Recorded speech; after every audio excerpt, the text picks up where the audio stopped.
Қол жетімді баспанаға қолыңыз жетпей жүр ме?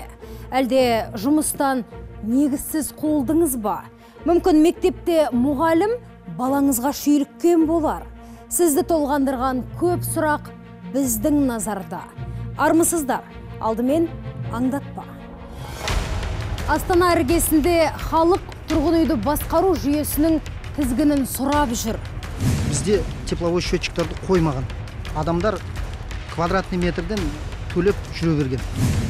Көліктің мемлекеттік нөмірін ұрлап, иесіне қайта сататындар көбейді. Көліктің иесіне жаңағы кері әсерін тигізу қаупі бар.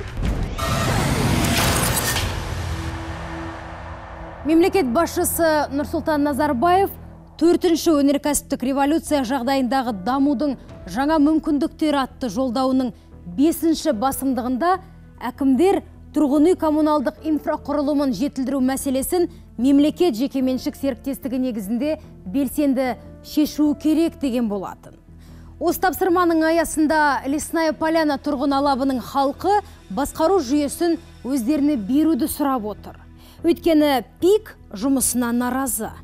Ондағылар жиналыс өткізбей коммуналдық қызметтің тарифтерін қымбаттатып жіберген. Жылу есептегіш құралдары бар, бірақ құжаты жоқ. Тараптардың жылдарға ұласқан айтысынан әкімдік хабардар боп шықты. Толығырақ тілшіміз Сапарғали Қанат тарқатады. 2 жыл, 3 жыл алдын өзіміз ремонт істегенбіз. Ақшасын жинап.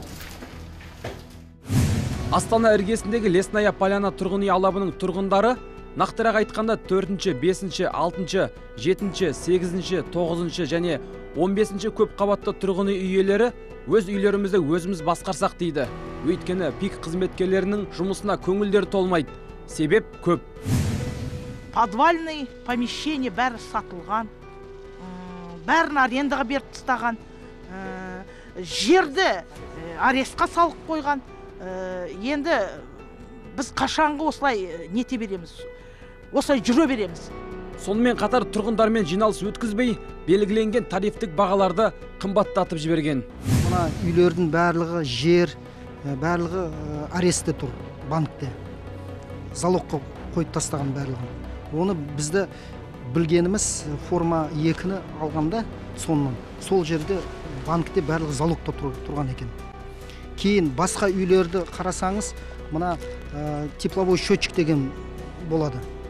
Со бізде тепловой счетчиктарды қоймаған негізі. Басқа қойған жерлерде 2 жылдан бері соларды қоспаған. Адамдар квадратный метрден төлеп жүре берген. Әкімдік қызметкерлері бұл түйткілден хабардар болған. Аудан басшысы халықпен кездесу кезінде жауапты мамандардан түсініктеме сұрап, тез арада шешуді тапсырды. 29-го мы направили письмо с требованием, что это для населения очень большой тариф, чтобы немедленно снизили. Алты үйдің мәселесін шешуге заңдастыруға, заңға сәйкес келтіріп, жұмыс істеуге осындай өзімізге жоспар қойдық, бекітіп қойдық. Енді оның нәтижесін қазіргі кезде біз өзі органдардан жаңағы түсініктеме аламыз. Содан кейін шешімді нәтижесін қабылдаймыз. Ол шамамен қай уақытқа жоспарлап тұр? Енді ол қазіргі таңда осы 1-ші кварталда шешеміз бе деп ойлап отырмыз. Тұрғындардың өтініші орында, өз үйлерін өздері басқаруға үмітті. Әкімдік те қолдау көрсетеміз деп отыр. Технология дамыған сайын түрлі жолмен пайда табудың да түрлі тәсілі пайда болуда. Көшеде қаңтарылып тұрған көлік нөмірін ұрлап, иесіне қайта сататын алаяқтар көбейген. Ең сорақысы жүргізушілерде полицияға хабар түсірмей, әлгілердің сұрағанын ұстата салатын көрінеді. Бұндай оқиғаның соңы қылмысқа келмей ме? Толығырақ Гүлшат Арыстанбек қызы әңгімелейді. Көлік нөмірлерін ұрлаған алаяқтардың ісі әлеуметтік желіде басты әңгімеге айналды. Көлік иесінен ақша талап етіп, нөмірдің қайда жатқанын айтамын деп хат қалдырғандардың әрекетіне астаналық тұрғындардың пікірі екіге бөлінді. Бірі нөмірді қайта қалпына келтіру одан да арзан тұратынын айтса, енді бірі оның ұзақ уақыт алатынын жазыпты. Астана қалалық мамандандырылған халыққа қызмет көрсету орталығына өткен жылы 3,5 мыңға жуық азамат келіп, көліктің мемлекеттік тіркеу нөмірін қайта қалпына келтіруге өтініш беріпті.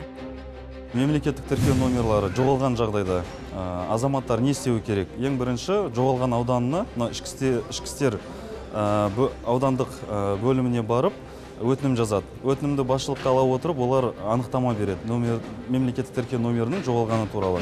Сол анықтаманы алып келіп, мамандандырылған халыққа қызмет көрсету орталығына өзінің мемлекеттік тіркеу номерлерін көшірмесін алуға өтінім жазады. Астана қаласы және Алматы қаласы бойынша ол 5 жұмыс күнінде қарастырылады, ал басқа аймақтар, яғни облыстар бойынша 15 жұмыс күнінде дайын болады. Заң бойынша көліктің мемлекеттік тіркеу нөмірін қайта қалпына келтіру мемлекеттік баж салығы бойынша 7.007 теңгені құрайды. Енді әр жағын өзіңіз таразылай беріңіз. Алаяқтардың сұраған 15.000 теңгесін қолдарына ұстата салған дұрыс па, әлде заңды жолмен оның үстіне 2 есе арзан бағаға қайта қалпына келтірген жөн бе? Оның үстіне бұрынғы қағазбастылық қалды деп жүрген жоқпыз ба? Киви кошелекке ақша салу дегеніміз бұл әрине алаяқтықтың белгісі. Бұл жерде жаңағы оған азаматтарымыздың құқықтық мәдениеттің төмендігінен алданып арбалып қалуы мүмкін, бірақ оған жол бермеу керек. Номерді ұрлап алғаннан кейін басқа көлікке салып қылмыс жасауы мүмкін, не болмаса жаңағы серпін камераларына түсуі мүмкін, көптеген штрафтар жиналуы мүмкін. Егер көліктің иесі 2-3 күн бойы жаңағы номерімді қайтарар деген үмітпен күтіп жүрген жағдайда, ол жаңағы қандай да бір штрафтар болса, қылмыс орын алған болса, көліктің иесіне жаңағы кері әсерін тигізу қаупі бар. Бұл қалай болғанда да алаяқтардың арам пиғылының кесірінен болып жатқан кереңсіздік, алайда оңай олжаға құныққандардың қылығы алысқа апармасы анық. Себебі баршаға ортақ заң бар, тәртіп бар. Бұл әрекет алаяқтық болып саналады. Қазақстан Республикасы қылмыстық кодексінің 190 бабымен, яғни алаяқтық бабымен сотқа дейінгі тергеу амалдары жүргізіледі. Егер де сондай қаскөй ұсталса, оған қатысты осы баптың санкциясы 1000 айлық есептік көрсеткішке дейін айыппұл салынуы мүмкін, немесе 2 жылға дейін бас бостандығынан айырылуы мүмкін. Бұл жаза көлік нөмірін шешіп алып, көлік иесінен ақша талап еткен жағдайда қолданылады. Ал егер нөмірді ұрлаған болса, оған кесілетін санкция Қазақстан Республикасының қылмыстық кодексінің 188, яғни ұрлық бабы бойынша қаралып, айыпталушыға 1000 айлық есептік көрсеткіш көлемінде айыппұл салынады, немесе 3 жылға дейін бас бостандығынан айырылады.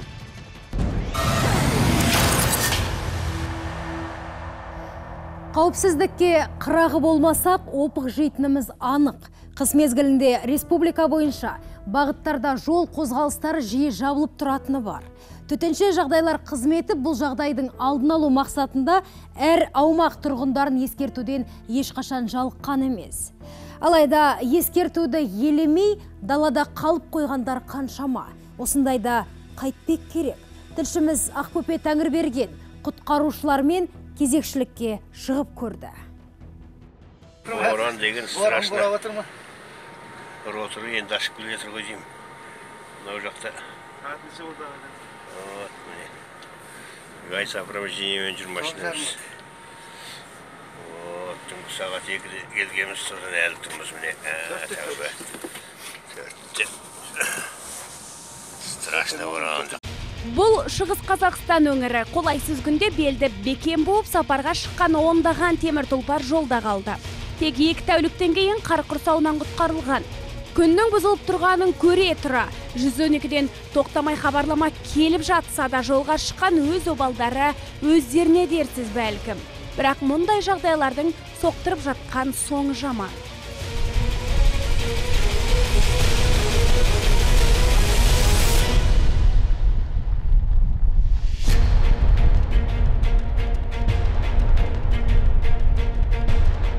Алда-жалда жолда қалсаңыз, сіздің тарапыңыздан бірінші жасалатын әрекет қандай?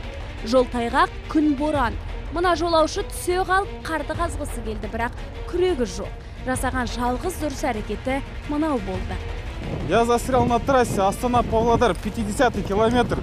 Слетел с трассы. Здесь никого нету, некому помочь. Что мне делать? Амалы жоқтықтан көлігіне қайта отырып, термостағы шайын ішіп құтқарушыларды күтті. Көп жағдайда жүргізуші тұрған жерін дұрыс хабарламай, іздеу жұмыстары ұзаққа созылатыны бар. Мына жолаушының бақытына орай құтқару қызметі аз уақыт ішінде тауып келген. Төтенше жағдай қызметкерлері құтқаруға келді.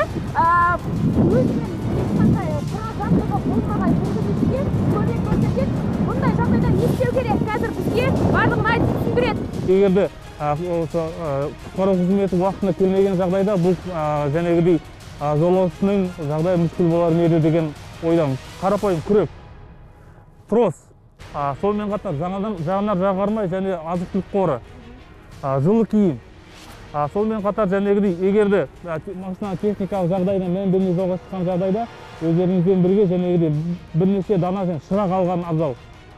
Ол жәнегідей егерде көліктің қозғалтқышы өсіп қалған жағдайда көліктің ішінде отырып желдету жүйесін дұрыс қарастырған жағдайда бұл жәнегідей 2 сағатқа жылыту мүмкіндігін береді. Осы 5 нәрсе бастысы, ең бастысы. Қарапайым. Жапанда жалғыз қалған бұл жігітте аталған құралдардың бірі жоқ. Есесіне құтқарушылар көлігін омбы қардан тез алып шықты. Мұндайда адам өміріне төнетін айтарлықтай қауіп бар. Мәселен, көз ұшында тұрған ауылға көмек сұрап жаяу баруға болмай. Боранда тасып кетсе, құтқарушылардың өзі іздеп табуы қиын. Боран кезде, мысалы, қарлы жерде машинаны қар алып кетуі мүмкін. Сол себепті қолданыстағы бар құралдарды пайдаланып, антенна болса антеннаға, жоқ болса егерде қандай да бір таяқ тауып, оның басына бір көрінетін пакет немесе шүперекті байлап, машинаның тұрған жерін анықтау керек.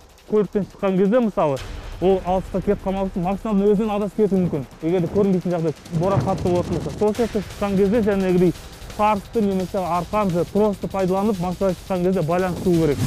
Ал жолда тоқтаған келесі жүргізуші Айдар Құсайыновтың 5 қаруы сақадай сай. Үнемі жолда жүретін азаматтың көлігінде азық-түліктен қалым киімге дейін бар.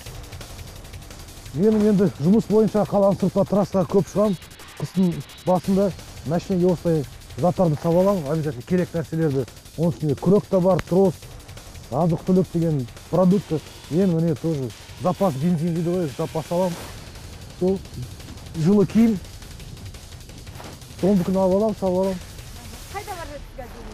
Қазір Павлодар жаққа баратын. Осылайша алысқа шыққан жолаушының көлігінде болу керек құрал жабдықтарды түгендедік. Біздікі ескерту, ал сіздің қауіпсіздік өз қолыңызда.